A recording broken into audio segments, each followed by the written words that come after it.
is Notsam Wrestling. Introducing your host from New York, here is Sam Roberts.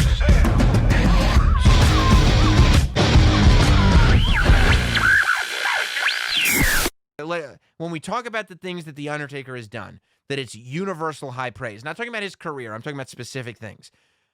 Obviously, Boneyard match, universal praise. The matches with Shawn Michaels, universal praise. And the Last Ride documentary series is universal praise. I am telling you right now,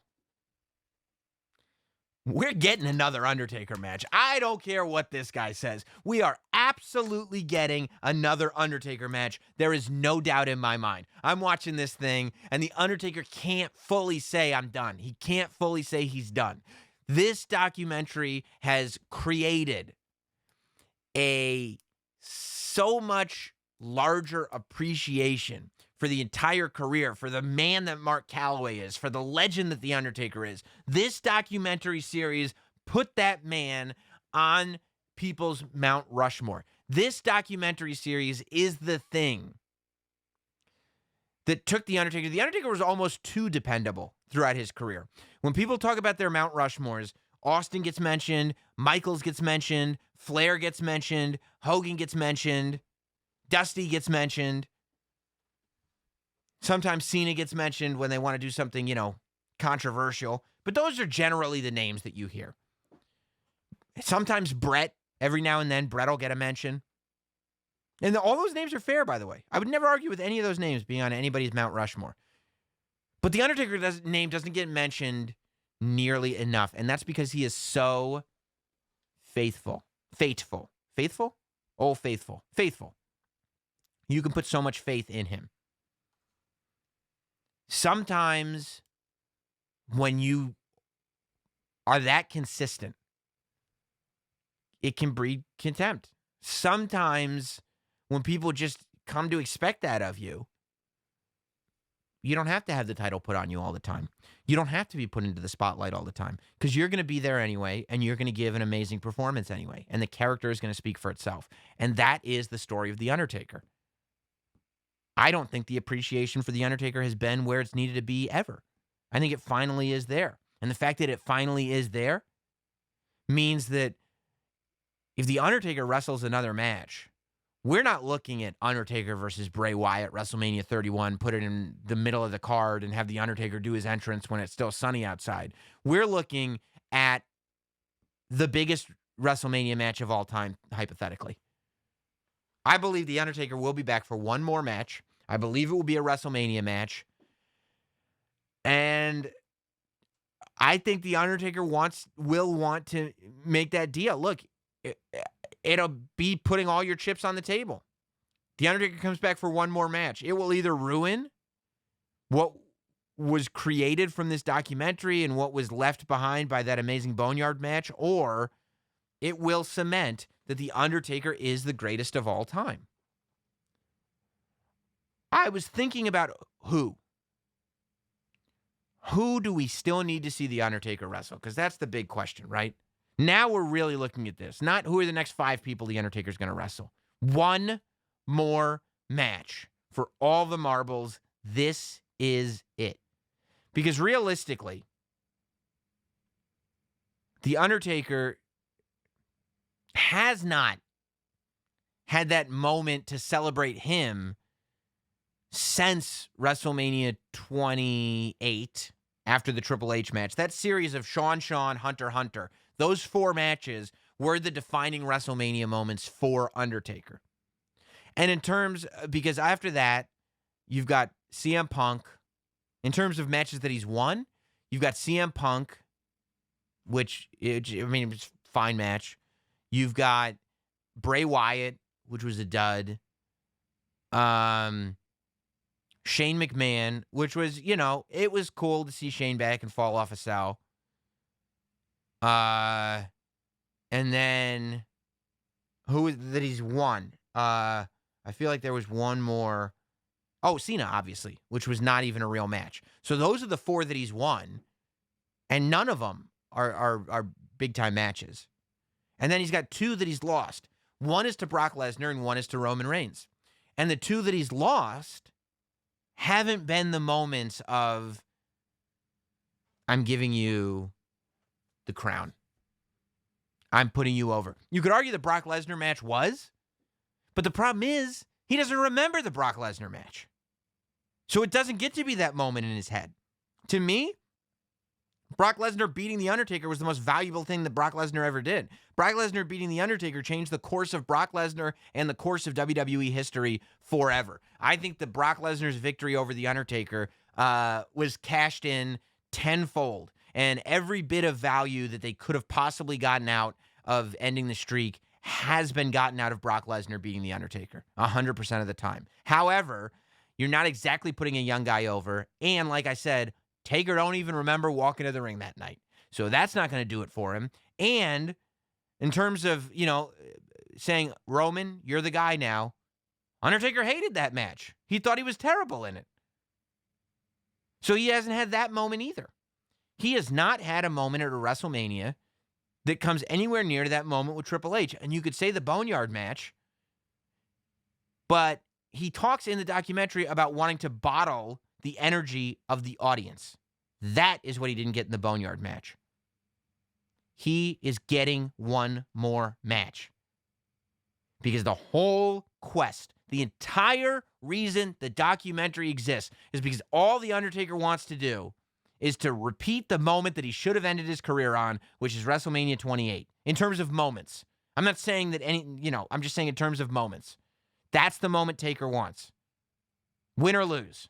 If he loses, he wants to have lost an amazing match and put somebody over forever. If he wins, he wants to have won an amazing match. And he hasn't done either of those two things since WrestleMania 28. There's 10, count them, 10 people that The Undertaker should have a match with before he goes. We're never going to get all 10. It's not going to happen. But this is what we need to see. And, Gronk is obviously number 10. Gronk, we got to see The Undertaker versus Gronk. I'm just kidding. Not The Undertaker versus Gronk. But there are a few people, I'd love to see Undertaker versus Cena for real. I'd love to see Undertaker versus this version of Randy Orton. I'd love to see Undertaker versus this version of Edge. But those aren't on my list because those aren't matches. We've seen those matches before. It would just be a refresh. All of those would be amazing to see a refresh, and all three of those would be amazing matches. But there's 10 matches that I think could change everything for The Undertaker. First one up, I think, is first two are pretty obvious. Drew McIntyre versus The Undertaker would be next level. I think you have both those guys having a great match. Drew McIntyre, you can do for him what you intended to do for Roman Reigns at WrestleMania 33.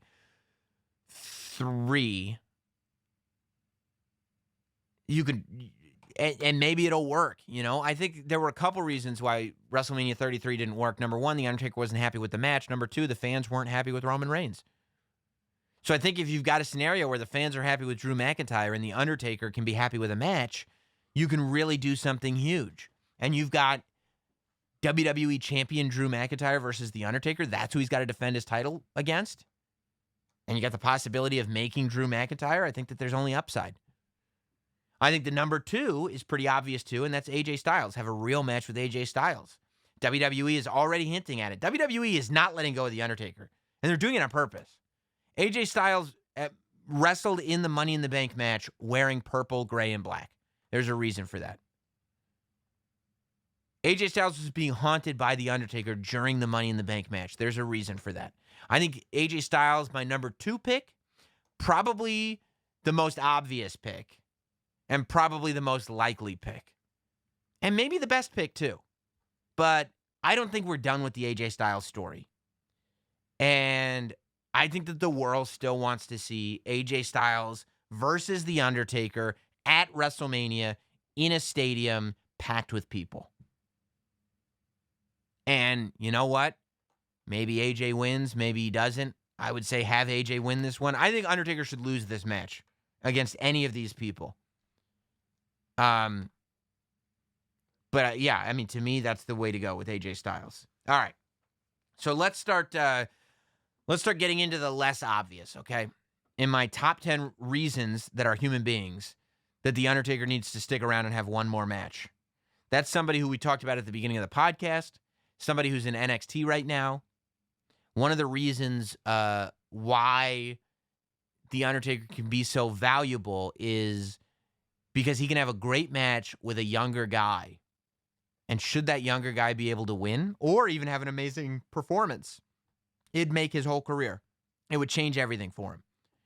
And Keith Lee could be that man. I think, because here's the thing. The Undertaker, and you heard it in the interview last week. We talked about Giant Gonzalez. We talked about Mabel. Yokozuna a little bit we talked about. The Undertaker's history with big men. That's The Undertaker, having a monster, an unstoppable monster come in, and The Undertaker has to stop him. Too many of those big men, unfortunately, couldn't wrestle. But when The Undertaker is in there with a big, unstoppable monster who actually can go, for instance, Yokozuna, you got some classics that you're going to have. If you paint Keith Lee as this immovable object, this irresistible force, this unstoppable monster, and then have Undertaker dust off the coat, dust off the hat, and bring up all these monsters that he's had to subdue. Bring up Vader. Bring up Mabel. Bring up Yoko. I don't know if you want to bring up El Gigante. It's probably not that necessary, but bring everybody up. Bring up the Big Show. Bring up all these monsters that The Undertaker had to stop. And have The Undertaker go, you know what? I want the best for you. I want this to be your generation. I want you to be the man. But you're not going to get there by beating me. It was dumb that you challenged me. And I'm going to set your career back a few pegs. And that's the story going in. And then so you've really built around this thing that if Keith Lee beats The Undertaker, Keith Lee is the man. But The Undertaker is not ready. The Undertaker thinks that Keith Lee is stupid for challenging him. And that's what Keith Lee has to contend with now.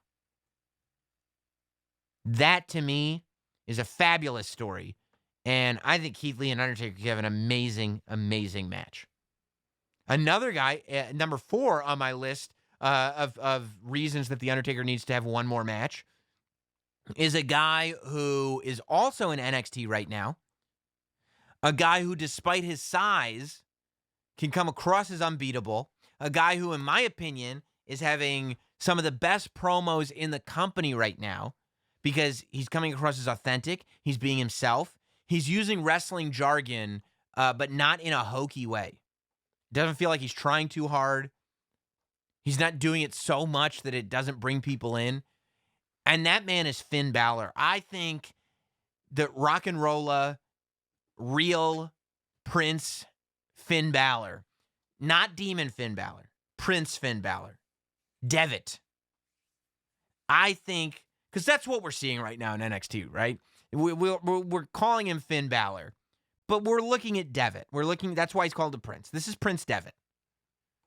I think Devitt versus Undertaker could be outrageous. I think Devitt versus Undertaker would answer every question as to why Finn Balor was brought to the WWE with such hype to begin with. Devitt versus Undertaker says this is why we wanted to make him Universal Champion right away. This is why when he showed up to NXT, people were so excited. Devitt versus The Undertaker would remind people that when Finn Balor got signed to WWE, he was the best wrestler on the planet.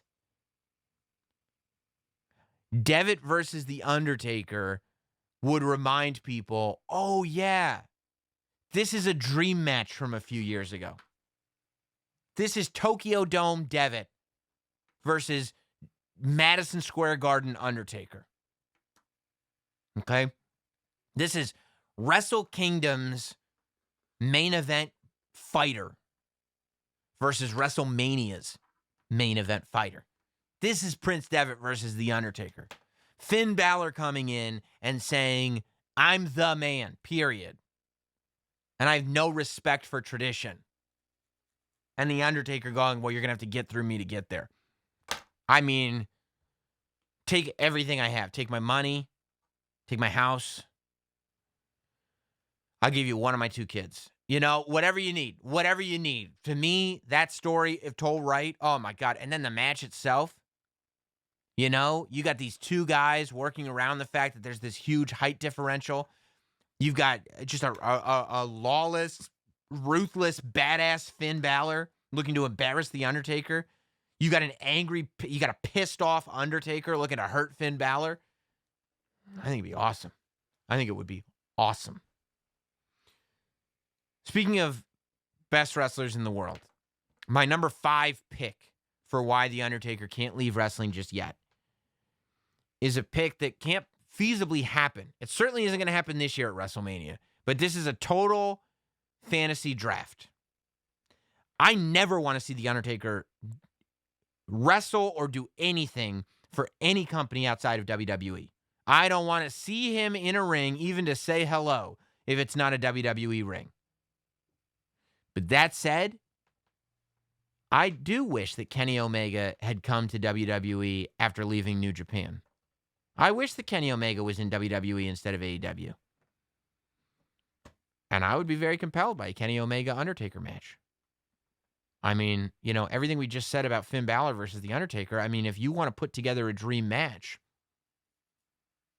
you put Kenny Omega versus The Undertaker in a WrestleMania ring. You got The Undertaker who's sitting there going like, boy, I've seen a lot of things in my life, but I don't see nothing that tells me why you're the best in the world. Everybody keeps telling me how great this Kenny Omega is. I don't see it. I don't see a damn thing. I see a mop-headed mark for himself who thinks he's better than he is. I mean, come on. And I'd have him do it. Have The Undertaker call Kenny Omega a mark for himself. Have Kenny Omega step up and go, listen, dead man. And you know what I mean? Have Kenny Omega get creative. But you'd have to sign Kenny Omega to WWE first, which would be tricky. But I just think it'd be a great story. I think it'd be great. Number 6, to me, should go one way but could go another way. WrestleMania 35 had one of my favorite WrestleMania moments ever.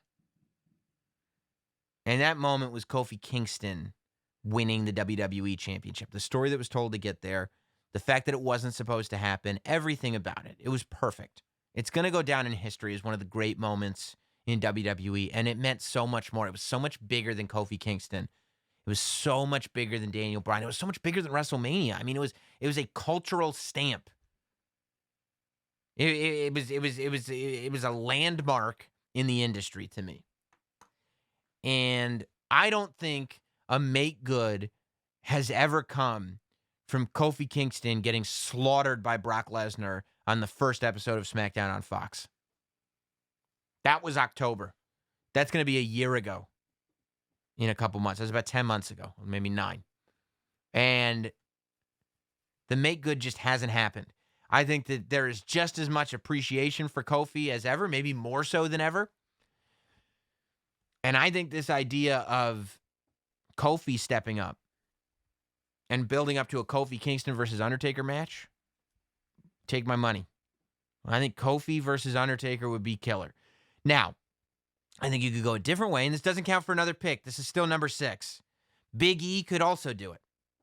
And I'm pairing them together because 2 members of the New Day that could splinter out and tell this story. But in order for this story to be told properly, just like with Daniel Bryan, you know, Big E and Xavier took a back seat. Kofi didn't leave the New Day, but the story became about Kofi. And Big E and Xavier were smart enough to know, like, okay, we'll just be here in the background while our man goes and makes history. And I think that same thing could happen here. Big E and Xavier would have to go into the background again, or Xavier and Kofi would have to go into the background as Big E got the shot to face The Undertaker. The benefit to having Big E get the match would be that it would cement Big E as a singles competitor. And that needs to happen. Big E's breakout needs to happen 2 weeks ago. You know what I'm saying? So that's what made me think Big E, but my heart wants Kofi. My heart wants a Kofi Undertaker match, because when I think of good guys who deserve victories over The Undertaker, who deserve to have that notch in their career, I can't think of anybody more than Kofi that deserves it. Not only because of him never getting the make good for the way he lost to Brock Lesnar, but because he deserved that WrestleMania victory so much. I mean, to me, Kofi Kingston deserved that WrestleMania victory and then to be a main event star for the rest of his career. And I think it's a place we need to get back to for Kofi and for the legacy of Kofi. And I think that this is a match that could do that. My number 7, I'm going to switch around my number 7 and number 8, actually. My number 7 now is just a good old-fashioned good guy versus bad guy, babyface versus heel match. People are going to kill me for this one.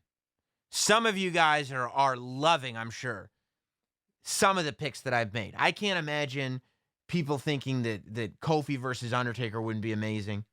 I can't imagine that people thinking that people thinking Finn Balor versus Undertaker wouldn't be amazing. But you might kill me for this one. My number 7 pick is Baron Corbin.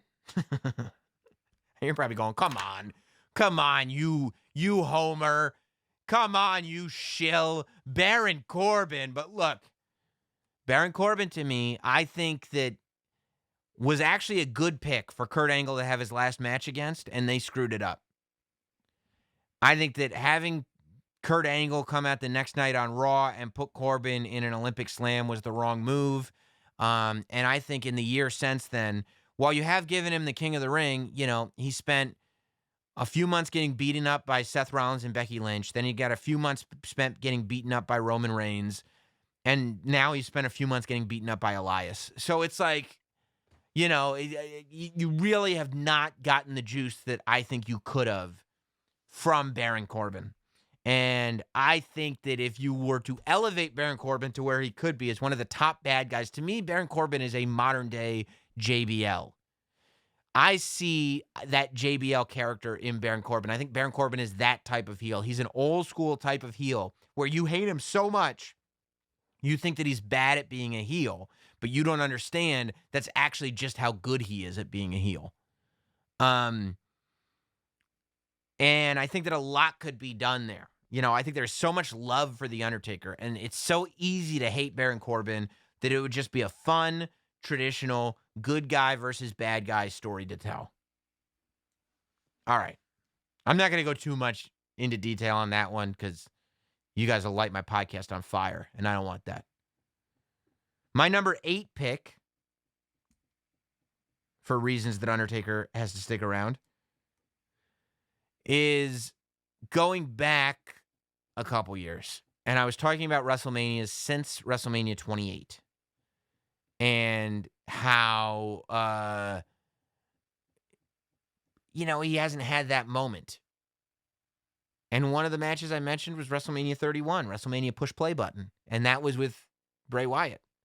That was another match that was a huge pitfall in Bray Wyatt's career.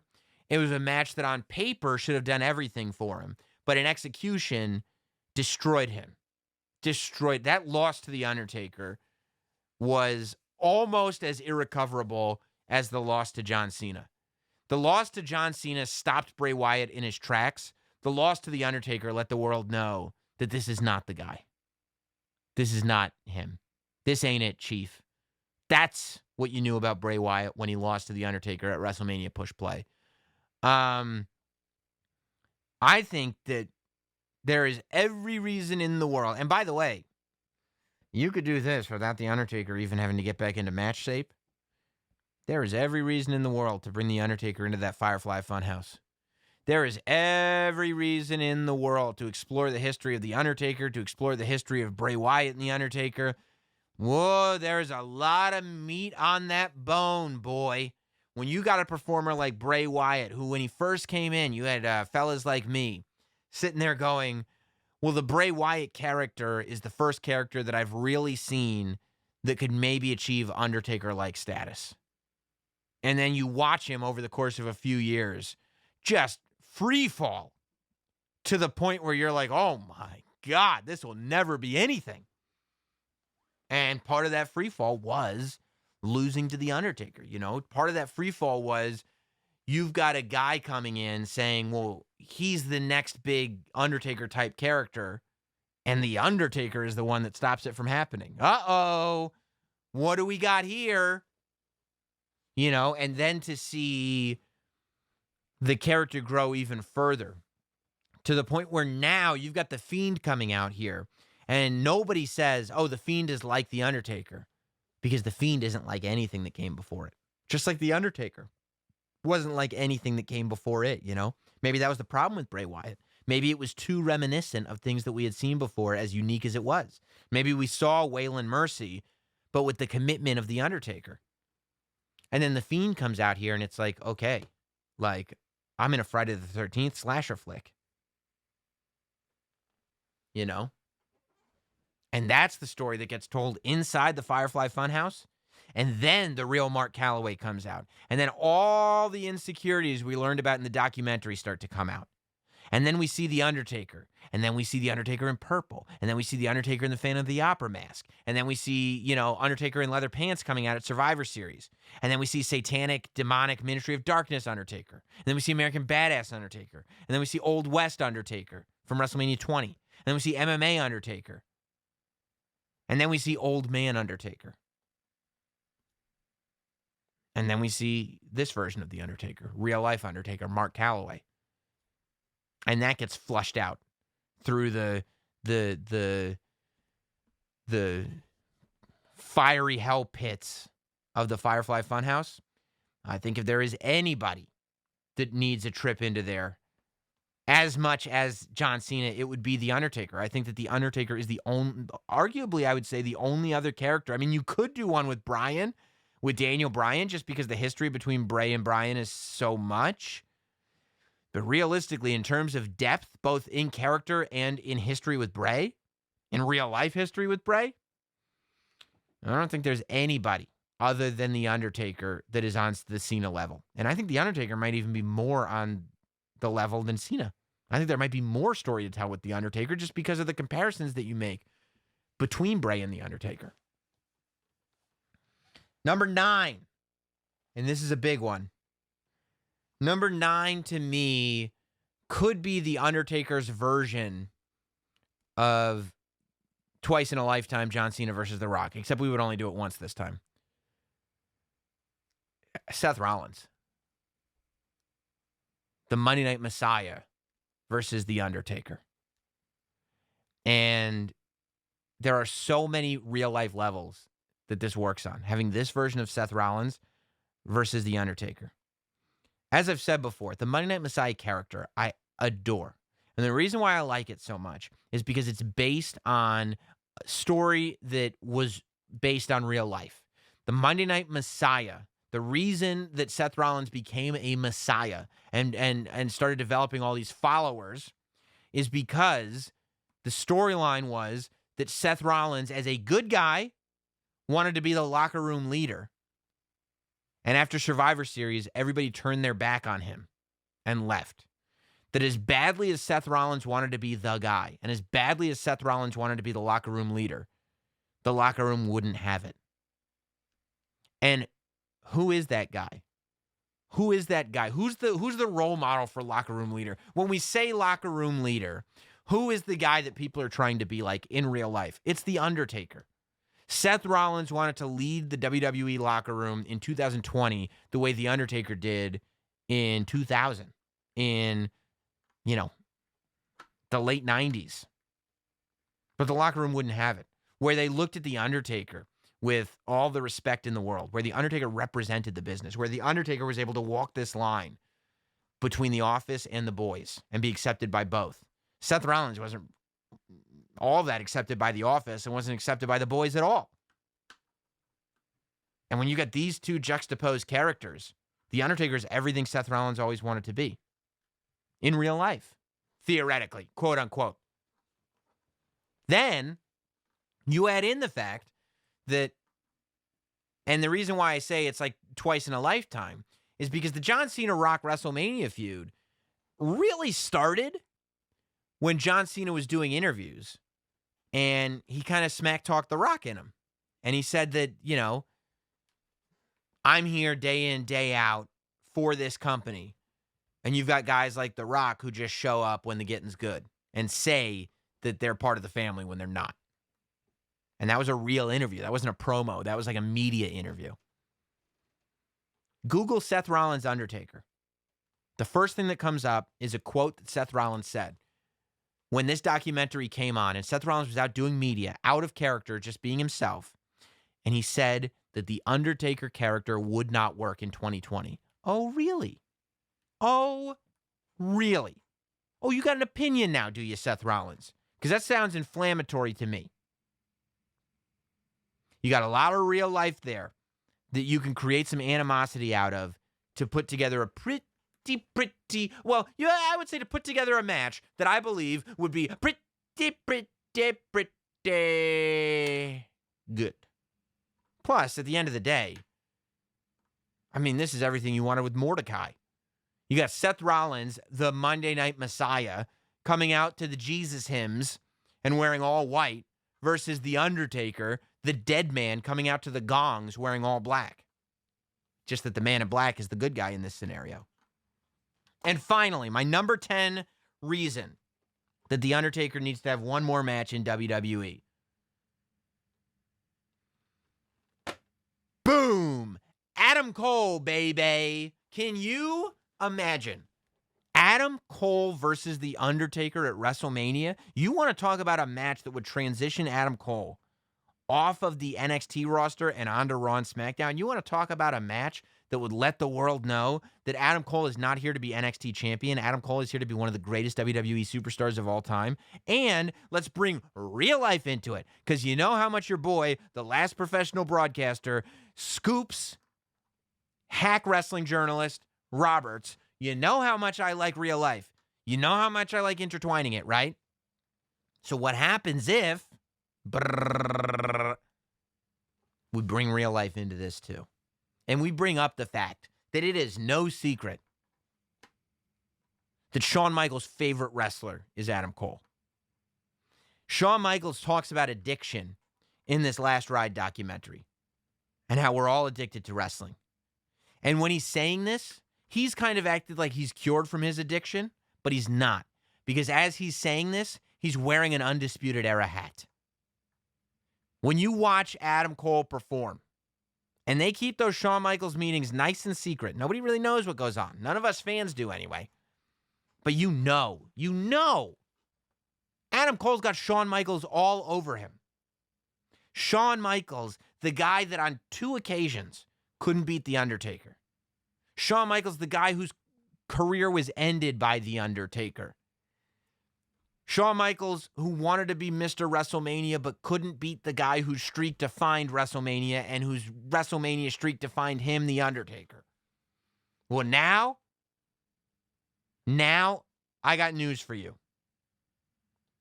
And this would be, I mean, imagine the promo, right? You're sitting there in the ring, and Adam Cole's like, he shows up on Raw, and he's like, I'm on Raw for one reason. There's only one reason why I left NXT, because I loved NXT.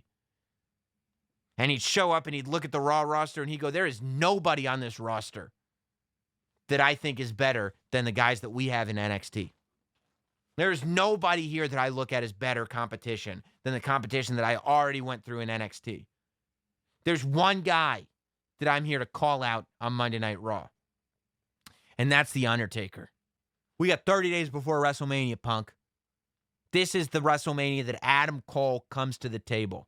Undertaker, I'm calling you out. Next week on Raw, Shawn Michaels shows up. Adam, man, you don't know what you're doing. Trust me when I tell you, you don't know what you're doing. You don't want to do this. You don't want to be that guy. He's 7 feet tall. He's going to destroy you, man. And it'll end your career. It ended mine. We've worked too hard, Cole. You and I have worked too hard. He's like, get out of my face, sexy boy. I don't need your advice anymore, boy toy. Okay? You didn't take any advice. So Jose Lothario, your ass on out of here. That's what Adam Cole would say.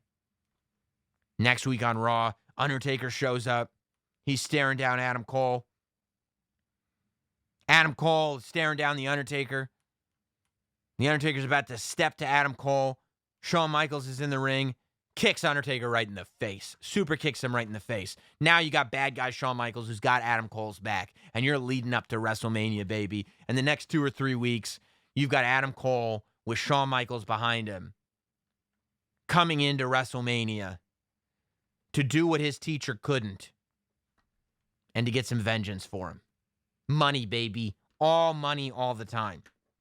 And when Adam Cole beats The Undertaker, but at the end of the day, they have one of the greatest matches of all time, and you get to sit there and you get to watch a match that you know Shawn, Undertaker, and Cole talked through, forget it. Forget it. I think it'd be awesome, man. I think it'd be awesome.